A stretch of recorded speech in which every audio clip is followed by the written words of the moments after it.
ഞാനൊരു ചോദ്യം നിങ്ങളോട് ചോദിക്കട്ടെ. നിങ്ങൾക്ക് എപ്പോഴെങ്കിലും തോന്നിയിട്ടുണ്ടോ ദൈവം എന്നെ അറിയുന്നുവെന്ന്? ഞാൻ പ്രാർത്ഥിക്കുന്നുണ്ട്, ഞാൻ കാത്തിരിക്കുന്നു, പക്ഷേ കാര്യങ്ങളൊന്നും ആഗ്രഹിക്കുന്നത് പോലെ നടക്കുന്നില്ല. ഞാൻ വിശ്വസിക്കുന്നുണ്ട്, എന്നാൽ കാര്യങ്ങൾ നടക്കുന്നില്ല. ഒരു ശൂന്യത എൻ്റെ ഉള്ളിൽ ഞാൻ അനുഭവിക്കുന്നു. പലപ്പോഴും ദൈവം കരുതും, ദൈവം ഒന്ന് പ്രവർത്തിച്ചിരുന്നു, ഏതെങ്കിലും ഒരു അടയാളം ചെയ്തിരുന്നു, ഒരു ദൈവപ്രവൃത്തി നടന്നിരുന്നുവെങ്കിൽ എത്ര നന്നായിരുന്നുവെന്ന് നമ്മൾ ആഗ്രഹിക്കാറുണ്ട്. ഇതിലൊക്കെ പലപ്പോഴും ദൈവത്തിൻ്റെ മറുപടി നിശബ്ദങ്ങളായിരിക്കാം, നമുക്ക് കാണാൻ കഴിയാത്ത രീതിയിലായിരിക്കാം. ഈ സമയം വേദപുസ്തകത്തിലെ യോസഫിൻ്റെ കഥ ഓർക്കുന്നു. യോസഫ് ഒരു സ്വപ്നം കണ്ടു. സ്വപ്നം തൻ്റെ ജീവിതത്തിൽ വളരെ അർത്ഥവത്തായതായിരുന്നു. തൻ്റെ ജീവിതത്തിൽ നന്മകൾ ഉണ്ടാകുന്നതിനെപ്പറ്റിയായിരുന്നു, തൻ്റെ ജീവിതത്തിൽ അത്ഭുതങ്ങൾ സംഭവിക്കുന്നതിനെപ്പറ്റിയായിരുന്നു.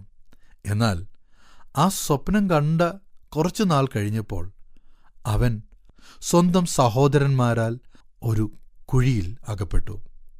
അവിടെ നിന്നും ഒരു അടിമയായി അവനെ വിൽക്കപ്പെട്ടു. തെറ്റു ചെയ്യാത്തവനായിരുന്നുവെങ്കിലും വിശ്വസ്തനായ യോസഫ് ജയിലിൽ ഒരു കുറ്റവാളിയായി അടയ്ക്കപ്പെട്ടു. ഈ സമയങ്ങളിലൊക്കെ ദൈവം എവിടെയായിരുന്നു എന്ന് നമ്മൾ ചിന്തിക്കാം. ഒരുപക്ഷെ പുറത്തുനിന്ന് നോക്കുന്ന ഒരാൾക്ക്, നമ്മെപ്പോലെ ചിന്തിക്കുന്ന ഒരു വ്യക്തിക്ക്, ദൈവം യോസഫിന് വേണ്ടി ഒന്നും ചെയ്തില്ല എന്ന് തോന്നും. പക്ഷേ ഈ സമയം അത്രയും ദൈവം യോസഫിനെ ചിലതിനു വേണ്ടി ഒരുക്കുകയായിരുന്നു.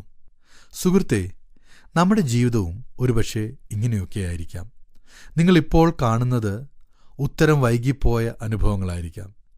എത്രത്തോളം ഞാൻ എൻ്റെ ജീവിതത്തിൽ ദുഃഖം അനുഭവിക്കുക എന്നുള്ള ചോദ്യങ്ങളുമായിരിക്കാം. പക്ഷേ ഈ സമയം നിങ്ങളുടെ ജീവിതത്തിൽ ദൈവത്തിൻ്റെ ചില തയ്യാറെടുപ്പുകൾ നടക്കുകയാണ്.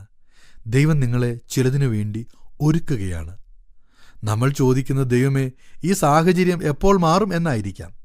പക്ഷെ കർത്താവ് പറയുന്നത്, എനിക്ക് നിന്നിൽ ചെയ്യുവാനുള്ള പ്രവൃത്തി പൂർത്തീകരിക്കുകയാണ്.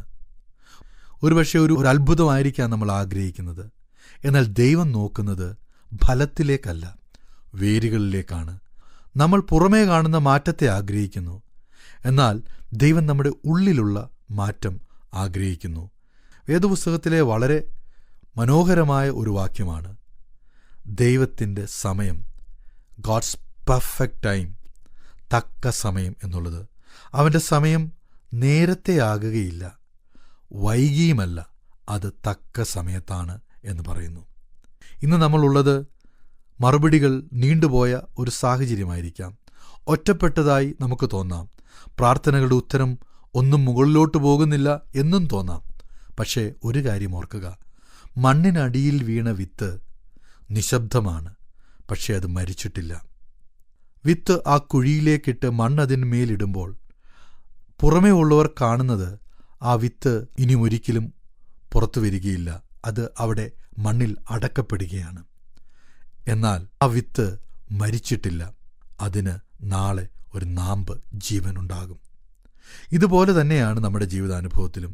ചിലപ്പോഴൊക്കെ ദൈവം നിശബ്ദനായി, അദൃശ്യനായി, നമുക്ക് കാണുവാൻ കഴിയാത്ത ജീവിത സാഹചര്യങ്ങളിലൂടെ ആണെങ്കിൽ പോലും ദൈവം പ്രവർത്തിച്ചുകൊണ്ടേയിരിക്കുകയാണ്.